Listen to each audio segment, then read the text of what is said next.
ये अध्याय 2 आम्ल क्षारक एवं लवण का भाग 2 है। इसमें भी हम आम्ल क्षारक और लवण के बारे में पढ़ेंगे। अम्ल, सभी अम्लों में H धन आयन होता है, इस कारण इनका गुणधर्म अम्लीय होता है। अम्ल में 2 आयन होते हैं, धन आयन और ऋण आयन। देखिए आप यहाँ हाइड्रोक्लोरिक अम्ल, इसका एक भाग है H धन आयन और दूसरा भाग है क्लोराइड आयन।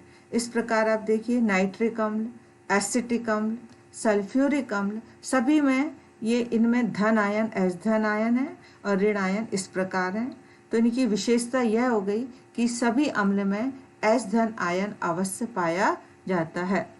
जलीय विलयन में, किसी भी अम्ल के जलीय विलयन में H धन आयन उत्पन्न होते हैं और ये जो H धन आयन हैं ये कभी अलग से नहीं रह सकते, हमेशा ये जल में ही रहेंगे। देखिए ये HCl और ये जल से क्रिया कर रहा है तो इसका एक H धन आयन ये पानी से जुड़ गया और ये बनेगा हाइड्रोनियम आयन। तो H धन आयन कभी अलग नहीं रहेंगे। हाइड्रोजन, इसलिए हम हाइड्रोजन आयन को इस प्रकार लिख सकते हैं H धन आयन एक्वस, या इसको हाइड्रोनियम आयन के रूप में हमेशा हम प्रदर्शित करते हैं। देखिए H धन आयन ये जल से क्रिया करेगा और तुरंत ये हाइड्रोनियम आयन उत्पन्न करेगा। इसी प्रकार क्षार में भी आयन होते हैं, उसके जलीय विलयन में जो OH आयन होते हैं और इस प्रकार ये NaOH, जब इसको हम पानी में घोलते हैं तो ये सोडियम धन आयन और OH ऋण आयन प्राप्त होते हैं। तो ये एक क्षार की क्या है, विशेषता है कि क्षार में हमेशा H धन आयन मिलते हैं। अब हम ये अम्ल और क्षारक से संबंधित एक शब्द है क्षार। क्षारक और क्षार में कुछ अंतर है। जो क्षारक पानी में घुल जाते हैं उन्हें हम क्षार कहते हैं, उन्हें हम क्षारक नहीं कहेंगे। सभी क्षारक पानी में नहीं घुलते हैं, कुछ क्षारक घुल जाते हैं, उन्हें हम क्या बोलते हैं, क्षार। जैसे सोडियम हाइड्रोक्साइड, पोटेशियम हाइड्रोक्साइड।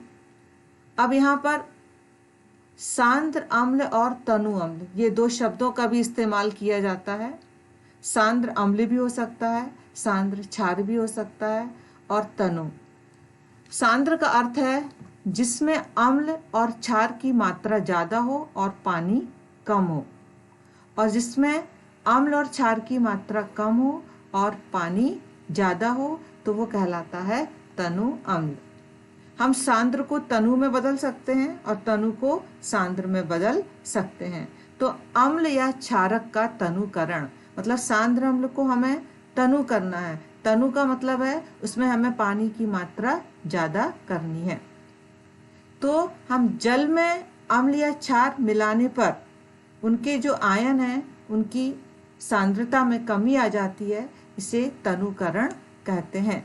जब हम अम्ल और क्षार को पानी में मिलाते हैं तो उस समय हमें धीरे धीरे उनको जल में मिलाना चाहिए और मिलाते समय उनको एकदम हिलाते रहना चाहिए, क्योंकि ये क्रिया ऊष्माक्षेपी है और अधिक मात्रा में ऊष्मा उत्पन्न होती है, तो इससे कभी कभी दुर्घटना होने का डर रहता है। इसलिए हमें सावधानी पूर्वक अम्ल और क्षार को जल में मिलाना चाहिए।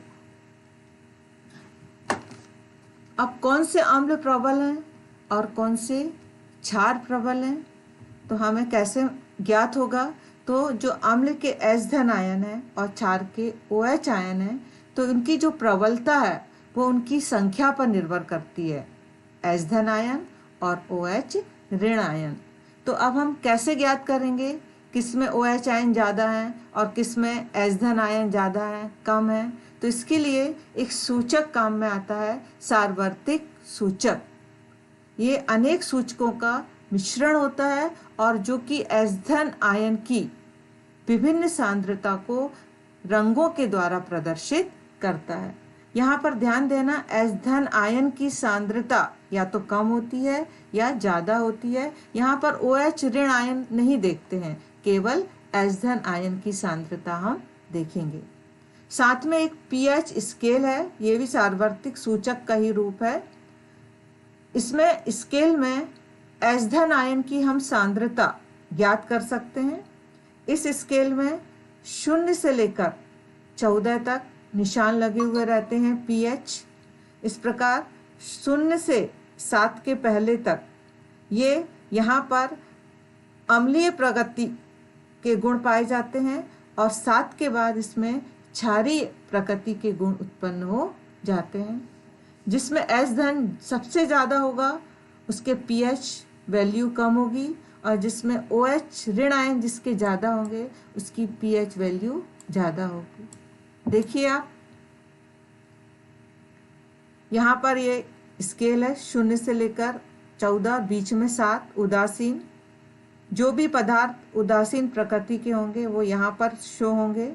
इस प्रकार हम ये जो नीला रंग दिख रहा है आपको, यहाँ पर एस धन आयन में क्रमशः कमी आती जा रही है और OH आयन का मान बढ़ता जा रहा है।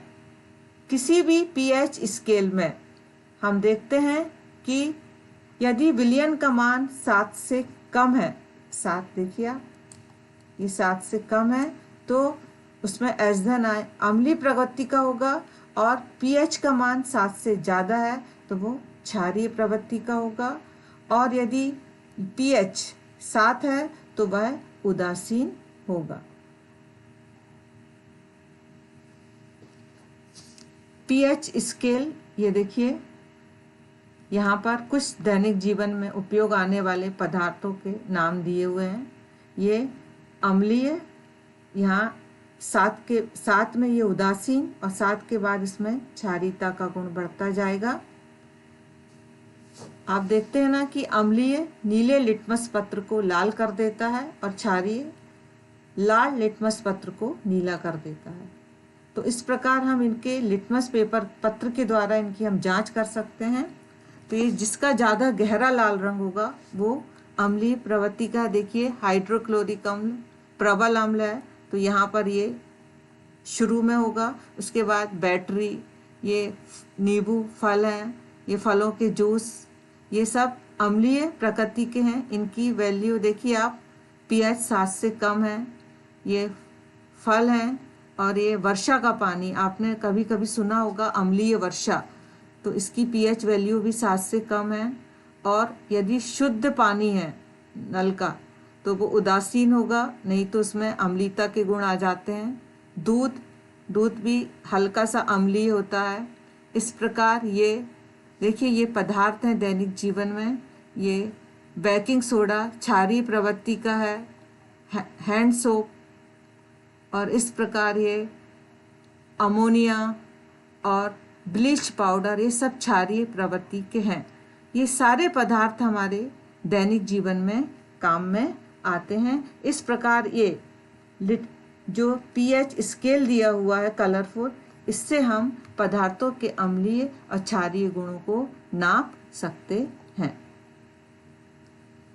ये जो पीएच है ये हमारे लिए बहुत उपयोगी है और दैनिक जीवन में इसका बहुत महत्व है। हमारा शरीर है जो वो 7.0 से 7.8 पीएच परास के बीच कार्य करता है। और कभी कभी आपने देखा होगा अम्लीय वर्षा, जब बिजली कड़कती है तो कभी कभी कारखानों से निकलने वाले सल्फर डाइऑक्साइड, नाइट्रोजन ऑक्साइड, ये बारिश के पानी के साथ क्रिया करके पानी को अम्लीय बना देते हैं। तो उस समय जो पीएच है उसका मान 5.6 से कम हो जाता है। इसी प्रकार जो हमारी फसलें हैं उनको भी एक विशेष पीएच की आवश्यकता होती है। अलग अलग फसलें अलग अलग पीएच पर काम करती हैं। हमारा पाचन तंत्र भी एक विशेष पीएच पर कार्य करता है। हमारे आमाशय में भी एक अम्ल पाया जाता है। कभी कभी इसकी मात्रा ज़्यादा हो जाती है तो एसिडिटी होने लगती है, तो इसको दूर करने के लिए हम एंटासिड एक दवाई का उपयोग करते हैं जो कि क्षारकीय गुण पाए जाते हैं इसमें। अगला है हमारे मुंह का पीएच, यदि 5.5 से कम हो जाए तो हमारे दांत खराब होने